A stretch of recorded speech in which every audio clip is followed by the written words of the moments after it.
Alright, hi guys, this is Neil po sa'yo, and in this video po gusto ko i-share sa inyo isang opportunity kung saan pwede po kayong kumita ng $5 to $20 per hour. Okay, so magkano yun? Compute natin. $20 times 30 hours per week. So times 30 equals $600 times 55. 33,000 pesos per week times 4. 132,000 pesos. Okay? Kung saan pwede po kayong kumita ng up to 130,000 pesos monthly po. So kung interesado ka kung paano matutunan yan, then keep watching this video. Alright, so nandito po ako sa Upwork ngayon. Okay? So punta lang po kayo sa Upwork and i-search nyo po Etsy. Okay? And mahahanap nyo po itong job posting na to. Okay? Kaka-post lang po to today. Today po ata eh. Okay, so anyways, okay, so naghahanap po si client ng some Etsy shop specialist and SEO and social media marketing expert. Okay, so yan po yung hinahanap niya. And ito po yung mga requirements. Okay, proven experience in e-commerce marketing with a focus on Etsy platform. So kung may experience ka po sa any e-commerce po, especially Etsy, then pwedeng-pwede sa'yo po ito.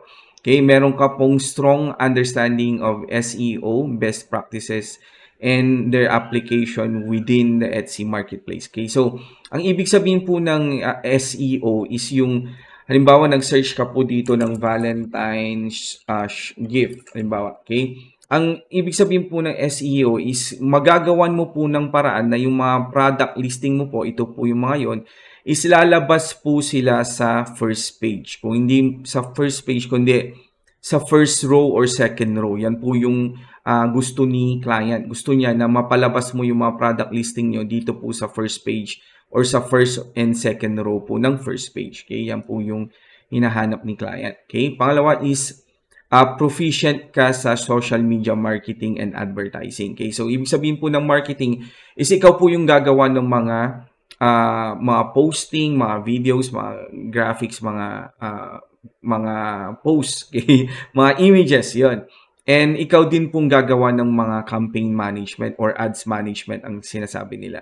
Mostly kapag Etsy, ang ginagamit po is Pinterest. So, if familiar ka with Pinterest, then magandang-maganda sa'yo itong job posting na ito. Okay? Next is dapat meron ka raw analytical mindset with the ability to interpret data and make strategic recommendation. So, ibig sabihin diyan, kailangan na-analyze mo kung ano yung mga nangyayari sa social media nyo and sa Etsy store nyo, and kaya mong gumawa ng mga recommendation based doon sa mga data. Okay, so kailangan in a way, kailangan magaling ka mag-report, parang gano'n.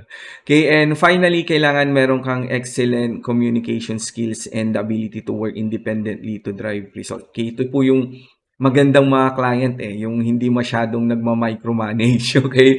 Yung hinahayaan ka lang magtrabaho. So kung ikaw yung tao na mas gusto mong nagtatrabaho ka na hindi ka masyadong pinapakailaman or sinusupervise, then magandang-maganda sa ito, okay?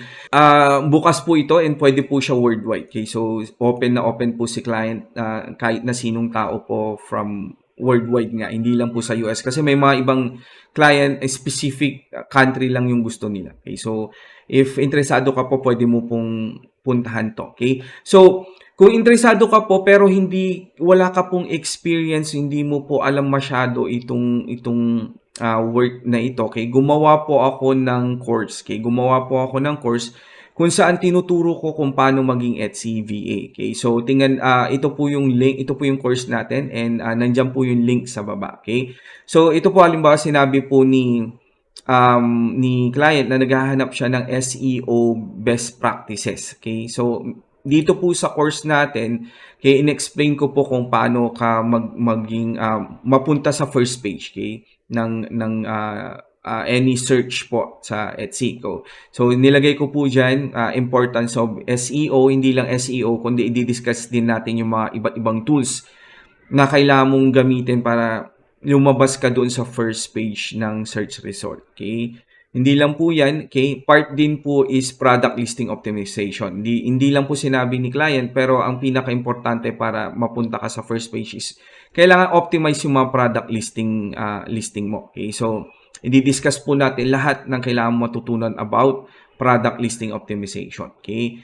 And ano pa ba yung hinahanap ni social media marketing and advertising. Okay? And meron din po tayo niyan. Okay? Sa Module 5, di-discuss ko lahat ng social media marketing and management. Kasi medyo iba po yung pagma-market natin sa sa Etsy kumpara po sa ibang Facebook marketing, ganun. Mostly Pinterest po. So, i-discuss ko po yan kasama na rin po ang paggawa ng ads, okay, sa Pinterest.